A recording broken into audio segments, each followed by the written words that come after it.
Boldwood presents Shadow Hunt, written by Tom Bale and read by Simon Mattox. Chapter 1. They sent the first man in at midday. All he had to do was sit on the beach, watch, listen, wait, and not be too obvious about it. The target was Terror's Reach, a stunning accident of geography nestled within the dazzling surrounds of Chichester Harbour. One small island, 5 homes, 9 residents, and combined assets that ran into billions. It was a gold mine, practically begging to be plundered. But the remote location posed its own challenges. The options for reconnaissance were limited. There was no passing traffic, no way to go unnoticed.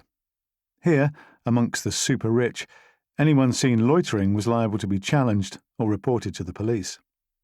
The solution, on the day, involved a gamble, but the good weather helped to minimise the risk. Goff was pleased to be assigned the role. He could sit on his arse as well as the next guy. But it also carried serious responsibilities. Get it wrong, and he was in big trouble. He was under no illusions about the kind of people he was working for. If he screwed up, they would kill him. Simple as that. 2 in the afternoon. Siesta time. With the temperature pushing 30, any sensible person would be glad to lie in the shade and have a doze. But Jayden, at 6 years old, didn't see it in those terms. Bursting with restless energy, he had no intention of taking a nap, and he was making his feelings known to his mother. Joe Clayton was aware of the protests coming from the other end of the garden, but he wasn't really listening to them. He was sitting on the broad stone terrace, finishing a lunch of cold meats and salad. "I want to go to the beach." "Not now, Jayden. Sophia has to sleep and so should you." "I'm not tired. Sophia's a baby. I'm 6. "Well, go in the pool then, but only for a few minutes." "I don't want to go in the pool. I want to go to the beach." "It's too hot, and I have to stay here and watch Sophia." "I can go on my own." "No, Jayden. It's not fair." There was a thud, followed by a loud crack. Joe looked up and saw something skidding across the grass. The boy had thrown one of his cars to the ground. It must have ricocheted, hit another toy and broken. Jayden glowered at the plastic pieces, furious with his mother, himself, the whole world.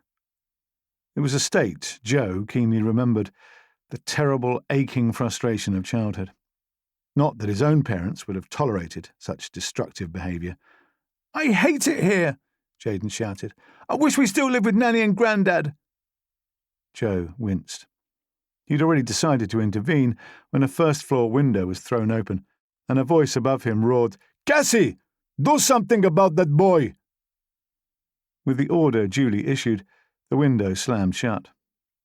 On the lawn, Jayden scooped up the broken car and fled to his refuge. A sun-proof beach tent that was variously a cave, a fire station, and an enemy camp. His mother called him back, but Jayden ignored her. Maybe it was the heat making everyone so fractious, Joe thought. Not that Valentin Nasenko ever had much patience with his stepson. It was little wonder the boy missed life with his maternal grandparents. Joe drained his glass of water, tipping the remnants of several ice cubes into his mouth.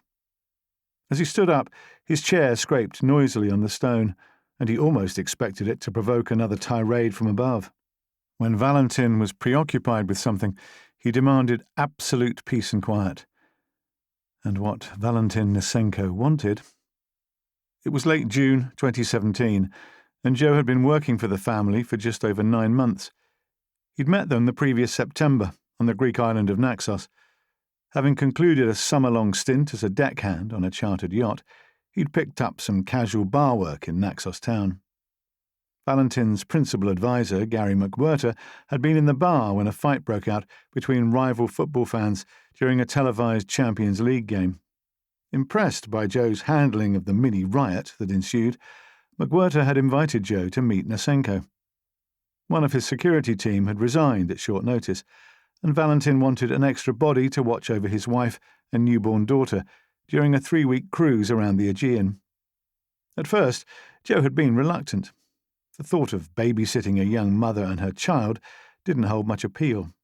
But, inevitably, the money on offer made the decision for him. €1,000 a week, available in cash if he wanted it. Cassie Nasenko had seemed equally unhappy with the arrangement. She rarely made eye contact with Joe and was constantly ill at ease in his company. The situation didn't improve when Joe overheard her singing some cheesy ballad and quipped that, with a bit more practice, she could make a decent karaoke singer. He later discovered that at the age of 17, Cassie had reached the final stages of a TV talent competition and had gone on to enjoy a brief career as a pop singer. It wasn't until the third week that she grew accustomed to his presence, and he came to see that what he'd perceived as arrogance was actually shyness. Her background was lower middle class, similar to his own, and she was still coming to terms with the idea of having staff at her beck and call. When the cruise ended, it was Cassie, rather than Valentin, who suggested that Joe should stay on the team. Joe suspected it was largely because of Jaden, Cassie's son from a short-lived relationship with an actor in a TV soap. Jaden was often quiet and withdrawn, but he'd bonded with Joe to an extent that surprised even his mother. The decision to return to the UK hadn't been an easy one. His old life felt distant in many ways, and yet it was there, constantly in his dreams. Almost from the day he'd left, he'd agonised over the if and how and when of going back, always careful not to dwell on the invariable question, do you try to find them? Or do you keep the past forever out of reach, and your family with it? Joe descended the half-dozen steps from the terrace. The middle section of the garden was effectively a large playpen, a neat square of lawn fenced off for safety from the swimming pool and the jetty beyond. It was littered with trikes and footballs, and Jaden's current favourite diversion, a giant game of Connect Four. Cassie Nasenko was sitting on a picnic blanket, staring pensively in the direction of Jaden's hideaway.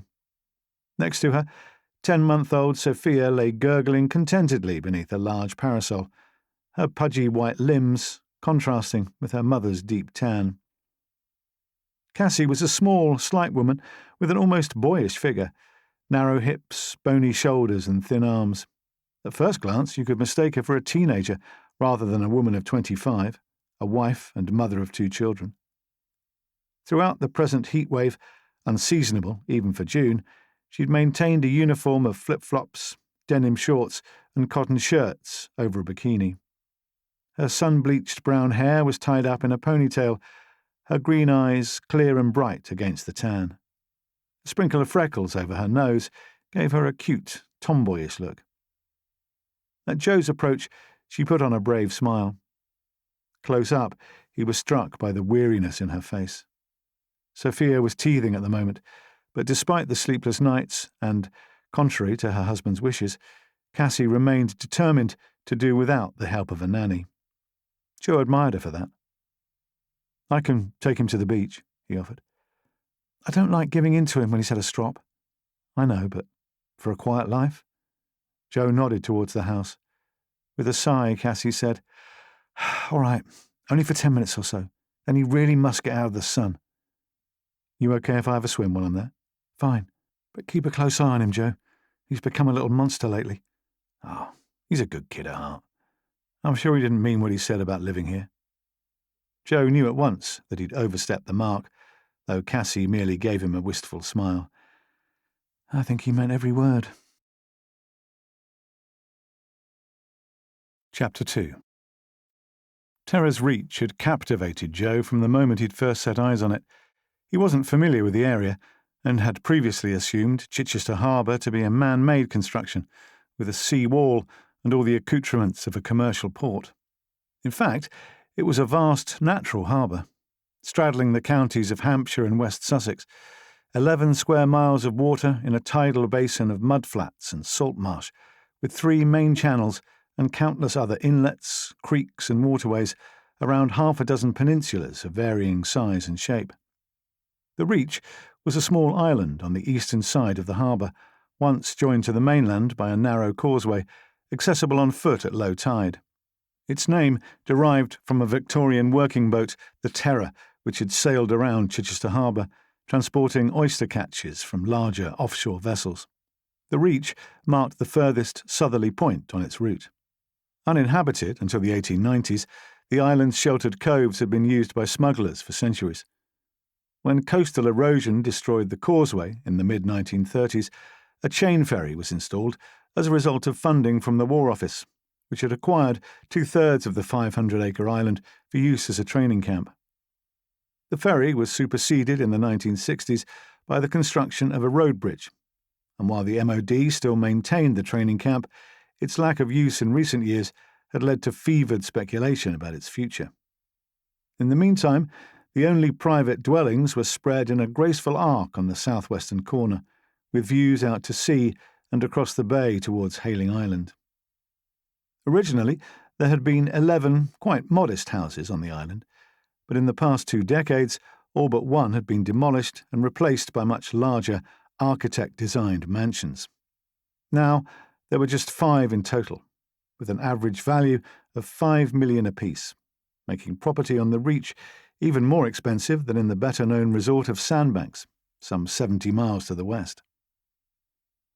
Jayden's whole demeanour was transformed once he stepped through the gate at the bottom of the garden. He might have been a prisoner, freed from captivity, the way his shoulders lifted and a smile lit up his face. Whooping with pleasure, he tore away from Joe's grasp and sped along the timber decking. Joe had to jog to keep up. The decking was about 6 feet wide and formed a communal walkway that ran for some 400 yards along the rear of the properties. Each home had a private jetty that branched out from the deck and extended about 100 feet over the water, though today there were only a couple of small craft moored here. For most of its length, there was no fence or safety rail on the seaward side of the deck, so Joe had to watch that Jayden didn't trip and fall in. Nevertheless, he couldn't help admiring the boy's daredevil streak, perhaps because he recalled a similar quality in himself at that age. Jayden's instinct was to strive for independence at every opportunity, protesting angrily whenever limits were imposed on him. And, to a restless, energetic 6-year-old, the island must have seemed like a personal adventure playground. In many ways, the Reach was the safest place imaginable in which to grow up. Minimal traffic, only a handful of residents, no strangers passing through. But Cassie, like many parents where their firstborn was involved, saw danger lurking around every corner. That was all the more reasonable, given her husband's wealth. It was why Joe had been employed, after all. Valentin's home was furthest from the beach, so their route took them past the Reach's other properties. 3 of the 4 were imposing buildings in vastly different styles: mock Georgian, ultra-modern, and faux Gothic. The gardens were a little more uniform in design, all terraced with a mix of lawns and paved areas, hot tubs and swimming pools. All were scandalously underappreciated in Joe's opinion. Right now was a good example. Friday afternoon, a truly glorious summer's day, and yet Joe and Jayden didn't see a single resident until they reached the last house, owned by retirees Donald and Angela Weaver. Theirs was the only remaining original property, and although it had a substantial ground-floor extension, it was modest in comparison with its neighbours. Donald Weaver was just visible amidst the mass of sweet peppers and tomato plants in his greenhouse, a small red watering can bobbing about in mid-air as if of its own accord. Jayden broke his stride to call and wave, but there was no response. Either Donald hadn't noticed him, or he just couldn't be bothered to acknowledge the boy. Joe suspected it was the latter. A few yards beyond the Weaver's home, the deck ended at a tall gate, marked with a warning on the opposite side, "Residents only." In case anyone should disregard the sign, one of the residents, Robert Felton, had paid to install a combination lock, as well as adding several yards of steel fencing to prevent intruders from simply climbing around the gate. It hadn't been a universally popular addition, but as owner of 2 of the island's 5 properties, Felton's wishes often tended to prevail. Jayden had already fumbled the gate open by the time Joe caught up with him. They stepped down onto a gravel path fringed by wild grasses, bleached almost white by the sun. Less than 10 yards away was the narrow shingle beach that ran along the island's southern shore, facing the open sea. It was a beautiful, solitary location, neglected by the residents and little known to the outside world. Visitors weren't prohibited on the reach, but nor were they encouraged. There were no parking areas, and the asphalt road gave way to a narrow track of beaten earth for the last 30 yards between the weaver's home and the beach.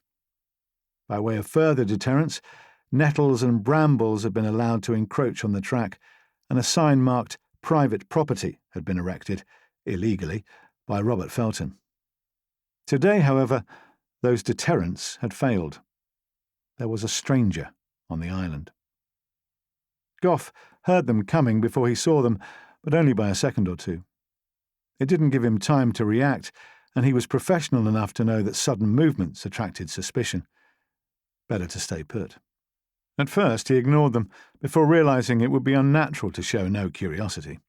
He turned and gave them a quick once-over. A man and a boy dressed for the beach. The man had a couple of towels rolled up under his arm. From the Nasenko house, he decided. The kid must be the wife's bastard offspring, and the man was a bodyguard, had to be. Goff made eye contact, noted the man's surprise, and gave a quick nod. "Yeah, I'm here too, get over it." Then he went back to ignoring them, hoping they'd do the same in return. He gripped his fishing rod and stared at the sea, and worked very hard not to keep checking on the rucksack by his side. If they left him alone, all well and good. If they didn't, there was always the gun. Chapter 3. The fisherman was in his 30s, Joe estimated, wearing an Arsenal shirt and 3/4-length trousers. He had a strong physique and a hard face, short dark hair under a black baseball cap. He was sitting close to the shore, holding a cheap-looking fishing rod, with the line cast out 15 or 20 feet. There was an open rucksack next to him, a half-empty bottle of Evian water propped against it. As they crossed the beach, Joe looked back towards the road. A mid-sized Honda road bike was parked on the track. Joe's first reaction was disappointment that they didn't have the beach to themselves. He scolded himself for it. He'd always been disdainful of the idle rich, living in splendid isolation. Now, here he was falling prey to the same selfish impulses. It was the first time he'd seen someone fishing at this spot. The island occasionally played reluctant host to birdwatchers, wildlife photographers and hikers, but the sheer size of the harbour meant that there were many more accessible sites to attract them. Jaden ran to the shoreline and began searching the beach. Joe followed him and sat down a few feet away. The sea lay flat and calm, sparkling beneath the white-hot glare of the sun. The only sound was the chittering of unseen crickets in the grass behind him and the distant trilling of a curlew. The tide was gently advancing, filling the harbour basin, but the rich, sulphurous scent of the mudflats lingered in the air. At first, Joe had found the smell distasteful. Now, in an odd way, he savoured it. "Only 10 minutes, remember," he said. "You going to swim?" Jaden, distracted, shook his head. He picked up a stone, examined it, tossed it over his shoulder. "Can we do skimming?" Joe smiled. He might have known Jaden would change his mind. It was breathlessly hot, and Joe would have liked to swim. But if Jaden wasn't going in, neither could he. "Okay, find me some flat ones." Goff kept his eyes on the sea, but his attention never wavered from the other occupants of the beach. The boy was gathering stones and trying to bounce them on the water. Listening to their banter, he picked up their names, Joe and Jaden. The kid's technique was improving, with the man demonstrating how to hold the stone between forefinger and thumb, the flick of the wrist and the low-angled release that produced the best results. When Joe managed 5, then 7 bounces, Goff was tempted to have a go himself. Bad idea, he thought. Befriending them ran the risk of inviting awkward questions, and his cover story wasn't detailed enough to withstand that. He remembered that he was supposed to call in any developments. Unable to talk while they were in earshot, he texted, "Man and boy on beach. Man is called Joe, and kid maybe belongs to Nasenko wife. Trouble?" The reply was almost immediate. "No threat to us. Relax." Goff snorted. "Easy for you to say," he thought. It seemed an age before they grew tired of the game, although it was actually about 20 minutes. Cue some bratty whinging from the kid when the bodyguard said it was time to go, but Joe was having none of it. "Remember what your mum said. That was the deal, buddy." The bodyguard turned towards Goff and added for his benefit, "Anyway, this poor man can't wait for us to leave. We're scaring his fish away." Goff acknowledged the comment with a disinterested smile, then saw to his horror that the kid was heading towards him. "Have you caught anything?" he asked. "Not yet." "How long is the rod?" Goff, mystified, began to stutter a reply, but Jayden beat him to it. "I think it's about 6 foot. And it's telescopic. They're not very strong. For beach fishing, you need something longer." Goff glanced at the rucksack. The Browning's semi-automatic pistol was tucked between a bait box and a folded-up jacket, just the grip visible. The boy was 2 or 3 feet from it, and inching closer in that fidgety way kids had. The bodyguard called, "Jayden," but the little brat ignored him. "I've got a 10-foot rod with a Shimano reel," Jayden declared. "My granddad has to help me with casting, but what I catch is mine." "Nice. Perhaps you took all the fish, eh?" Goff tried a light-hearted chuckle, but the boy just stared at him like he was an idiot. "There's loads of fish left." Jayden was still edging nearer. "You just need more practice, and a better rod." "Okay, thanks for that." Goff casually tipped the rucksack away from the kid, disguising the movement by grabbing the bottle of Evian and taking a long drink. "Come on, Jayden, now!" This time, thank Christ, the boy turned and ran off. Goff finished the water and tossed the bottle away. Much as he'd have enjoyed wringing the brat's neck, it was better for them all if the encounter passed without any trouble. Then came the crunch of footsteps on shingle. The bodyguard was approaching while Jayden hung back, uncertain, like he'd been told to wait where he was. What the fuck? Joe saw the fisherman tense, as though he knew what was coming. The man shifted round and switched the rod to his left hand, his right hand coming to rest almost protectively on the rucksack. "Beautiful beach, isn't it?" Joe said. "Suppose so." The man's voice was gruff, with an estuary accent. He had a tattoo on the side of his neck, a crudely inked serpent poking up from the collar of his football shirt. Joe gestured towards the Evian bottle. "No bins here, I'm afraid. You have to take your litter with you." The man seemed confused, then belligerent. "What?" Joe kept his voice friendly, but his eyes stayed cold. "It's a bugbear of mine. People coming to enjoy a place like this and then thinking it's okay to leave their waste behind. I hope you're going to clear up after you."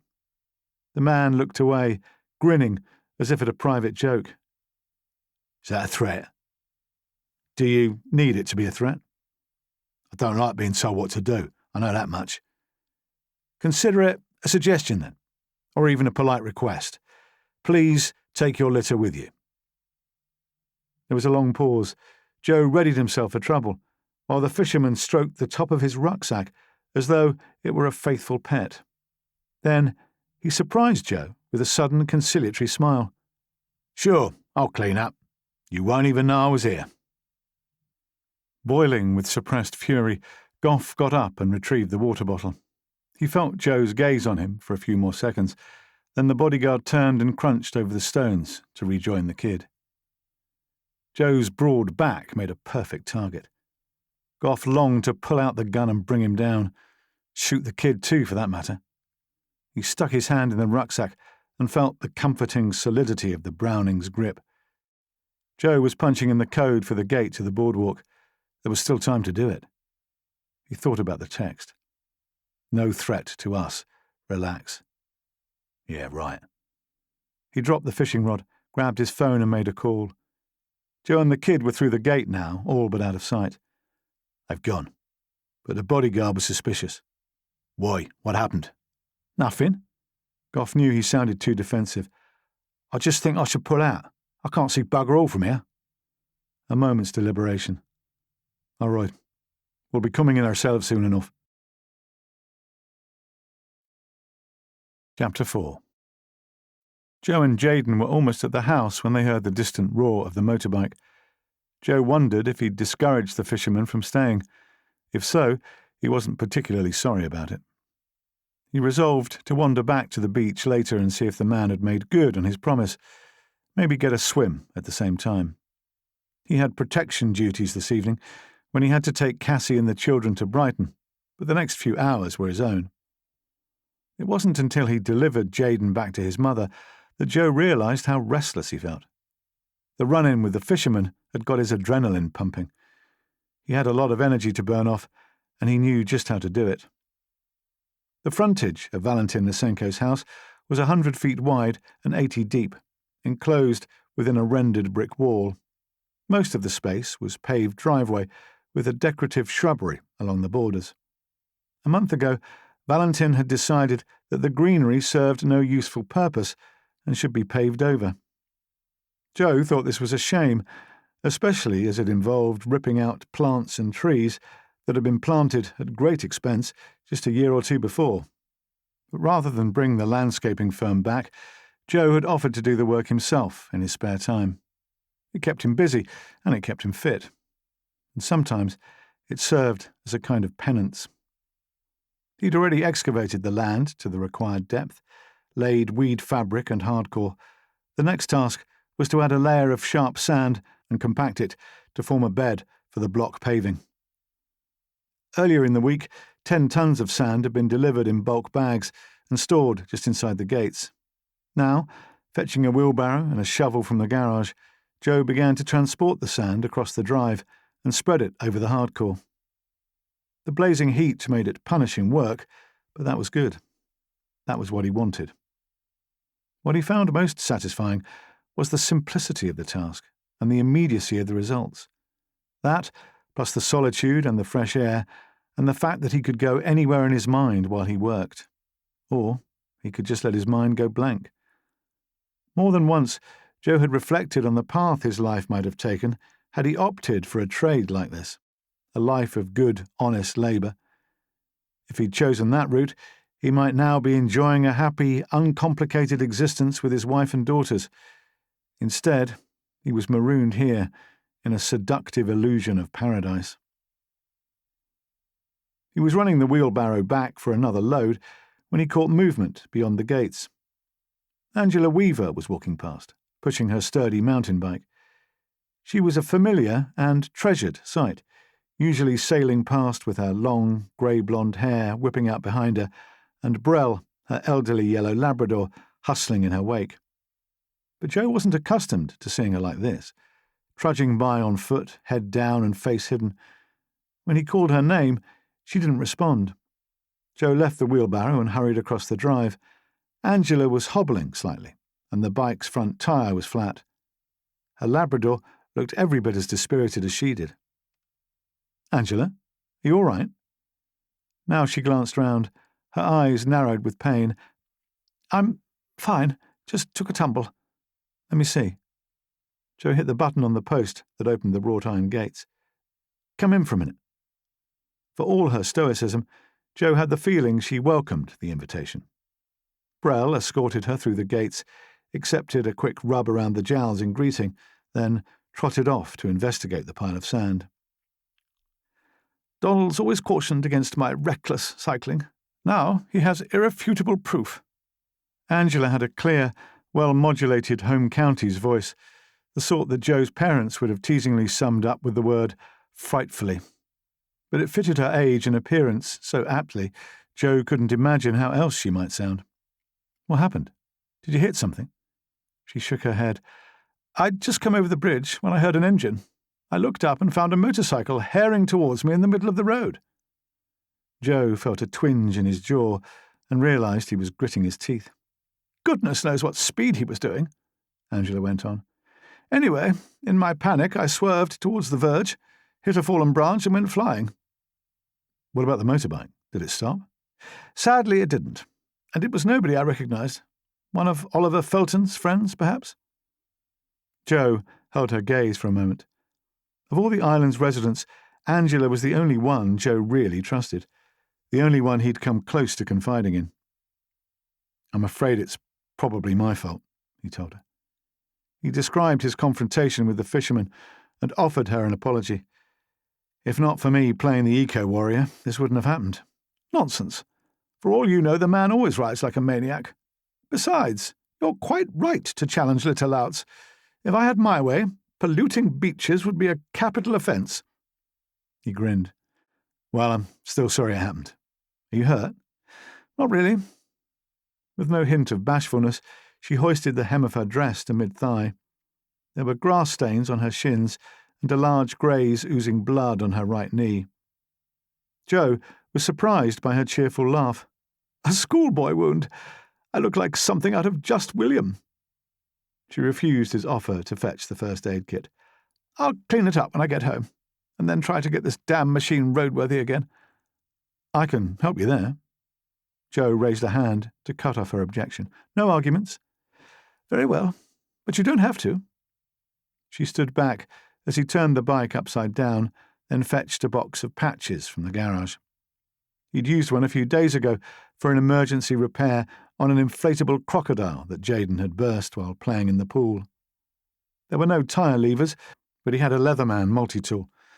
The file, wrapped in a rag to stop it scratching the rim, would do the job just as well. Joe rolled the tyre off the rim on one side, and the inner tube flopped out like a dead eel. He used the bike's hand pump to inflate it and locate the puncture. "Shouldn't take long to fix." "This is really very good of you, Joe. I'm interrupting your work." "It's nothing. As a kid, I spent half my life messing around with bikes." Joe grew wistful. "When I was promoted to detective sergeant, I treated myself to a Marin. First brand new bike I'd ever had." "You should get one now." Angela smiled at his non-committal response. He wouldn't buy a bike, because that would feel too much like putting down roots. Something that still didn't seem feasible, and perhaps never would. In retirement, Angela was a volunteer counsellor for a local charity, helping young people with drug and alcohol dependencies. Consequently, she was a good listener. And now, hunched over the bike, Joe found the truth easier to tell. "Even if it didn't cause your accident, I overreacted. It was crazy to risk a fight over a discarded water bottle." "But there wasn't a fight. You might have felt aggression, and that's perfectly natural. The crucial thing is that you controlled it." "Only because he backed down. I didn't even think about Jaden in that moment, and I'm there to protect him." "Joe, please. I cannot imagine Cassie's children being safer with anyone else. Don't forget, a readiness to fight is what the family are paying you for. It's part of the job description." "I suppose so." Joe pushed his hand through his hair. "I just thought I'd gone beyond wanting to settle disputes with my fists." "Then perhaps you have to accept that it's part of who you are." With another non-committal grunt, Joe looked up at her. Angela's face was solemn when she added, "And, at the risk of sounding terribly mystical, I'd suggest it might be there for a purpose." After patching the hole, Joe replaced the inner tube, worked the tyre back into place, and finished inflating it. "Good as new." Angela beamed at him. "I rather dreaded what kind of drama Donald would make of this." "Least I can do." He spun the wheel and heard it rub against one of the brake discs. "That might need adjusting." "Oh, I'm sure it did that before. An ancient, creaking old wreck, not unlike its owner." Chuckling, Joe turned the bike the right way up and rolled it forward, testing the brakes. They squealed a little, but worked fine. Angela climbed on and called to Brell. The Labrador trotted over, happier for having had a rest. Joe accompanied them to the gates. There was a car approaching from the north, a sleek-looking Renault with a man at the wheel. He was doing about 40, not a reckless speed, but still too fast for the island. "Rather than tempt fate, I'll wait for him to pass," Angela said. "Is that the guy who's trying to sell Felton's spare property?" "The estate agent? Yes." A wry note in Angela's voice, for which she offered no explanation. The Renault slowed for a left-hand bend just beyond the Nasenko property and disappeared from view. Angela pushed down on her right pedal and wobbled onto the road. "Thanks again, Joe. I owe you a favour for this." "No, you gave me some good advice. We're quits." He watched her pick up speed as she cycled towards home. Already, he could feel the negativity returning. For despite what Angela had said, Joe did bear responsibility for her accident. A salutary reminder that it wasn't only good deeds that were paid forward, but bad ones as well. Chapter 5. Liam Devlin couldn't bear inactivity. After meeting the others at the staging post on an industrial estate south of Havant, there had been a couple of hours with little to do but check over their equipment and wait. It left him feeling like an overcharged battery, leaking heat from his pores like acid. Then came the update from Gough. Liam had had concerns about surveillance from the beginning. The beach was about the safest place they could find, but it was far from ideal. On the plus side, Gough's early retreat gave Liam good reason to bring the operation forward. Only the first stage, and only by an hour or so, but at least he'd be moving, and he wouldn't be alone. Priya had arrived late for the rendezvous. She was polite but aloof, studiously ignoring the banal small talk and jittery gallows humour. A frosty little bitch, that was the consensus Liam picked up from the others. They were a bunch of knuckle-draggers, basically, so the idea of a woman as second-in-command wasn't just alien, but repugnant. The colour of her skin didn't sit well with some of them either. None of that applied to Liam. He was top dog on this mission, and he made sure everyone knew it. With a background in financial services, he was well accustomed to dealing with snotty bitches in all shapes and sizes, so Priya's air of superiority didn't faze him in the slightest. On the contrary, it gave him a thrill. Seducing her, Liam had decided, would be the day's secondary challenge. The look he'd gone for, quite deliberately, was bandit in old-fashioned Western. He'd grown his dark hair to shoulder length and cultivated a long, drooping moustache. Together with several days' growth of stubble and his granite grey eyes, he looked like one mean son of a bitch. The new image was equally effective as a disguise. When the job was done, he would shave and cut his hair short. With a good suit and a neat side parting, no one would connect him to the grubby desperado who'd raided the homes of some of the wealthiest men in Britain. If there was a drawback, it was that grubby desperado didn't seem to do it for Priya. So far, she'd hardly spared him a glance. But that was okay, Liam decided. Plenty of time to change her mind. Joe worked feverishly for another 40 minutes until the muscles of his arms and back were screaming for relief and his body was dripping with sweat. The sun was high above him and mercilessly hot. There was almost no birdsong, he realised, just a distant, forlorn chirping from the woods across the road. Joe walked over to the pallet of paving blocks where he'd left his watch for safety. It was 3:45. Time to get that swim he'd promised himself. He was putting on the watch when the sound of an approaching vehicle made him look up. He'd come to recognise most of the local traffic by their engine noise alone, and this one was unfamiliar. It was a white Ford Transit, 2 years old, with a sign on the side that said CC Construction, and then an 0845 number in lettering too small to read quickly. No website or trade association logo. There was only one man in the cab, 30-ish, with unruly dark hair and a gunslinger's moustache. He gave Joe the briefest of glances, then turned his attention back to the road, his brow furrowed with concentration, either deep in thought or pissed off about something. Probably the latter, Joe guessed. At this time on a Friday, he'd have expected to see a builder's van heading in the opposite direction, back towards the mainland and the nearest pub. Joe was turning away when a thud from the rear of the van caused him to hesitate. The transit veered slightly, as if the driver had been startled by the noise. Then the van straightened up and accelerated away. Before it disappeared around the bend in the road, Joe memorised the registration mark. No real reason, but old habits died hard. He found himself thinking about it as he tied it up. The likeliest possibility was that some equipment had shifted or fallen over. But the thud hadn't sounded hard and metallic. It had been soft and muffled. It reminded him of the noise a disruptive prisoner made, throwing himself against the side of a police van. Except that didn't make sense. Why would someone be sitting in the back when there was plenty of room in the cab? Liam didn't recognise the guy on Nasenko's driveway. He looked to be late 30s, dark hair, in good physical shape. A quick appraisal was the most he could do without risking eye contact. Then a thump echoed through the van. "Shit," he muttered. "Sit still, you silly bitch." He checked the mirror, saw the man watching with more than casual interest.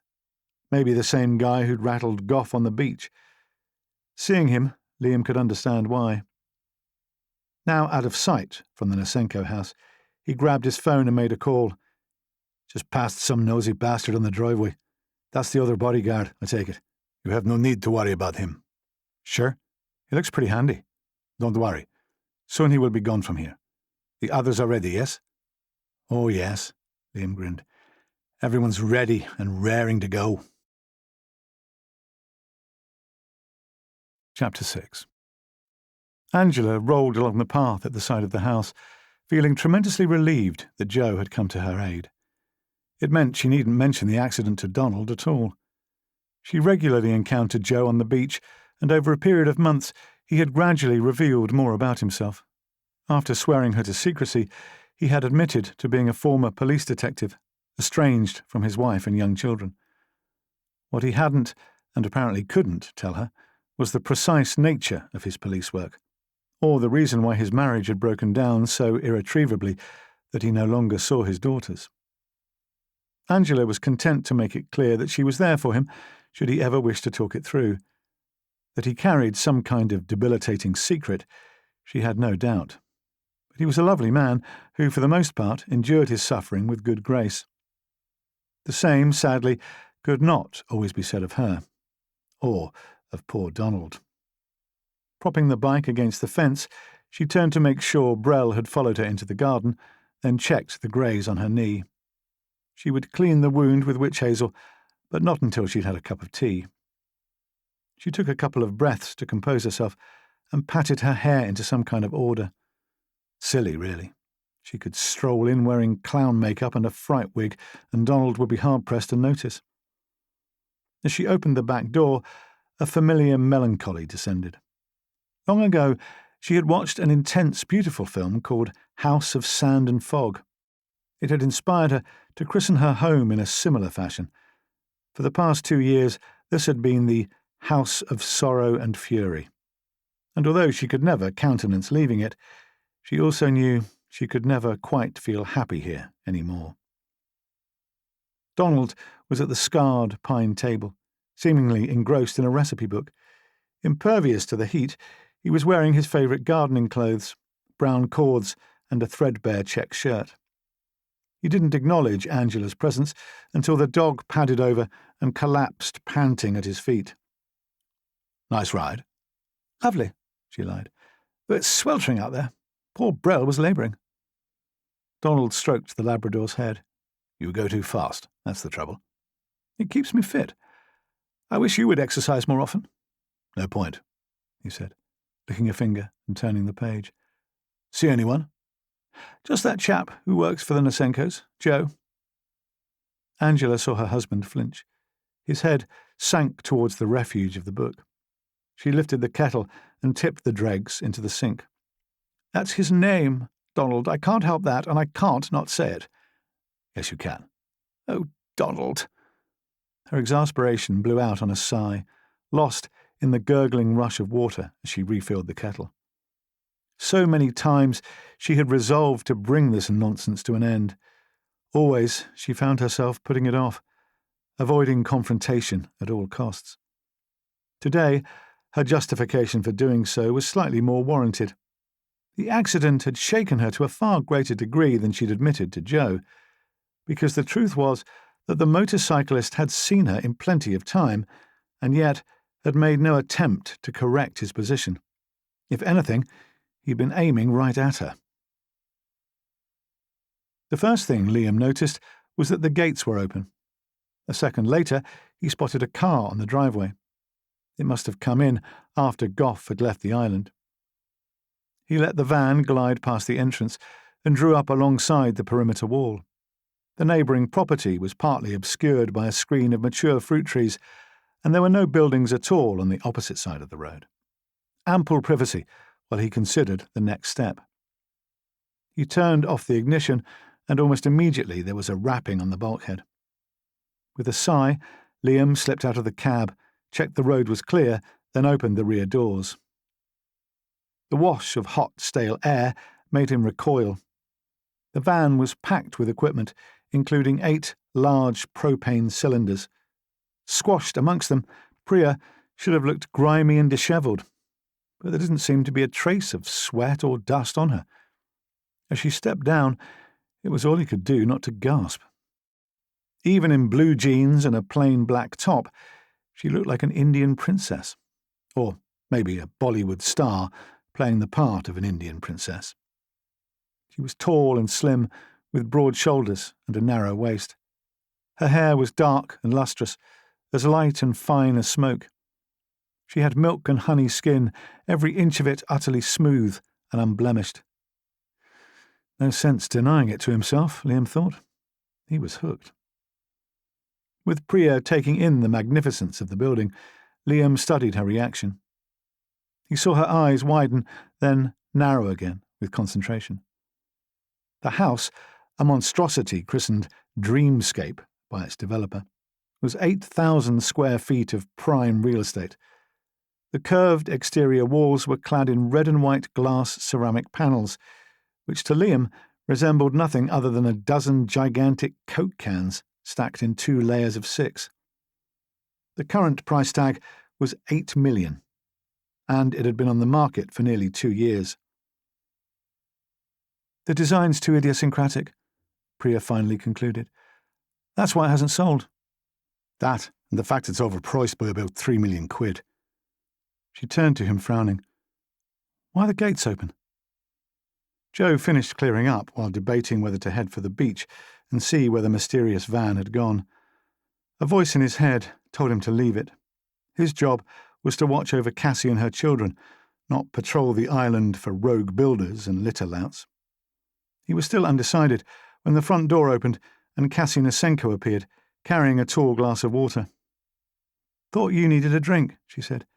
You give yourself a heart attack, working so hard in this heat. I quite enjoy it. Joe drank gratefully, while Cassie inspected his handiwork. Coming on well, she remarked, without much enthusiasm. Her preference had been to leave the shrubbery as it was. Thanks. Is Jaden okay? Still very tired. And Sophia didn't sleep enough either, so God knows what they'll be like tonight. Joe tutted. I bet you're looking forward to seeing your friends. Yeah, it'll be good to catch up. Her gaze flickered towards the house. Oh, there's been a change of plan. Yuri wants to see you. I hope he didn't send you out here. It was a curt response, enough to make Cassie blush. I was bringing you the drink. I know. Sorry. In a softer tone, he said, It's just, I don't work for Yuri. I work for you. Cassie crossed her arms, clapping her hands against her shoulders as if suddenly cold. Actually, you work for Valentin. It felt like there was an unspoken message in the pause that followed. And so do I. As Liam reached for a large metal toolbox, he was supremely aware of Priya's scent. She was just behind him, hands clasped together, anxious but not panicked, which was a relief. Maybe she wouldn't turn out to be a total liability. Did anyone notice you on the way here? She asked. The guy up front at Nasenko's place. Gardener, one of the staff. What was that noise you made? I lost my balance, sorry. Liam gave a brusque nod. Maybe not a total liability. He opened the toolbox and the top-tier concertinaed out. Removing a tray of screwdrivers, he examined the weaponry beneath. 6 semi-automatic pistols, complete with silencers, and a selection of knives. At this point, he knew nothing about the threat he was facing. Was a gun excessive? Was a knife too messy? Ah, feck it. The remnants of his Irish accent were strongest when he cursed. He left the toolbox and shut the van doors, gave Priya an encouraging glance. Come on. The boundary wall was about 5 feet high. its curving design mirroring that of the house's front elevation. The wide double gates were carved from Iroko hardwood, with an intercom set into the wall beside them.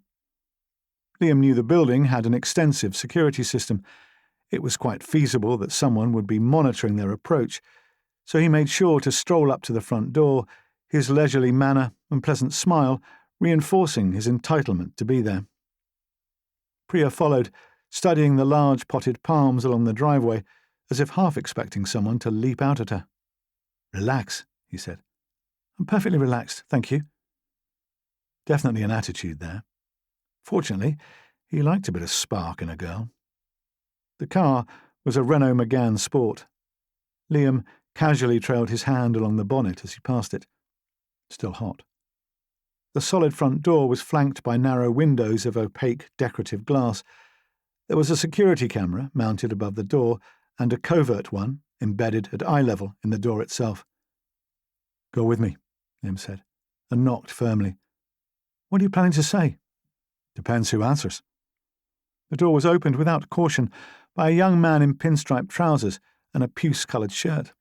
He was about 35, with dark hair and big brown eyes, a good-looking guy, wearing a big, happy smile that faded when he registered that they weren't who he expected to see. The man's gaze was drawn to Priya, then reluctantly back to Liam. A sudden shiftiness in his eyes told Liam everything he needed to know. "We're here for the viewing." "Pardon?" "We arranged it with the agents. Taplin Ward." "I'm from Taplin Ward, and I don't recall—" "They told us you'd meet us at the house." "What? They don't know I'm—" "Thank you," Liam thought, and he punched the man in the throat. Chapter 7. Joe followed Cassie across the driveway, the slap of her flip-flops making a sound like insistent wet kisses. She veered off towards the playroom, where Jaden could be heard in noisy, gleeful combat on the Xbox. Joe continued to the kitchen, which was divided into two distinct spaces. The rear section was as sterile as an operating theatre, with its white ceramic floors, pog and pole units, and Korean worktops. A step led up to the front hearth, where a breakfast table and a couple of easy chairs overlooked the terrace gardens and the grand sweep of the bay. While Joe had been working out front, a sleek motor yacht had appeared and was sitting at anchor just inside the deep water channel. On the bridge, a crew member raised a pair of binoculars and seemed to focus in their direction. Yuri Dezhniak paid it no attention. He was sitting at the table, a pair of mobile phones set before him like cutlery. In one fist he clutched a glass of cognac, and with the other he lifted a cigar to his mouth and took a long, appreciative suck. The maid, Maria Vargas, had just delivered a pot of coffee. In place of thanks, Yuri flipped an impatient hand towards the wall of glass. Ventilation was required. Sniffing disdainfully, Maria turned away. She was a short, squarish woman in her 50s, wearing a plain grey dress and a white apron. Still oblivious of Joe's presence, Yuri watched her stretch up on tiptoe to open one of the high windows. "You have a big ass, woman. Did I tell you that before?" Maria made a small gesture, acknowledging that she had heard but didn't necessarily agree. She knew not to take Yuri too seriously, but nevertheless she still feared him. "I ask myself, is there a man alive who would fuck you, eh?" Joe said, "That's rich, coming from an ugly bastard like you." Yuri spun, glowering as he saw who was speaking. Maria scurried past and exchanged a quick glance with Joe. She was smiling. "Another thing," Joe said. "Cassie's not here to run errands for you. She's your boss's wife." Yuri's bark of laughter told Joe exactly what he was thinking. The marriage was a mistake, easily rectified. "I answer to Valentin, nobody else. Not her," he growled, stabbing a finger at Joe, "and not you." "That's crap." Joe felt his heart beating faster again. "It's time you started showing her a bit more respect." Yuri looked amused. "Or?" Joe held his gaze. He was aware of Maria retreating to the depths of the kitchen. "You'll face the consequences," he said. "You would fight me?" Angela's advice came back to him. "Accept that it's part of who you are." Joe nodded. "Yuri, I'd destroy you." with the element.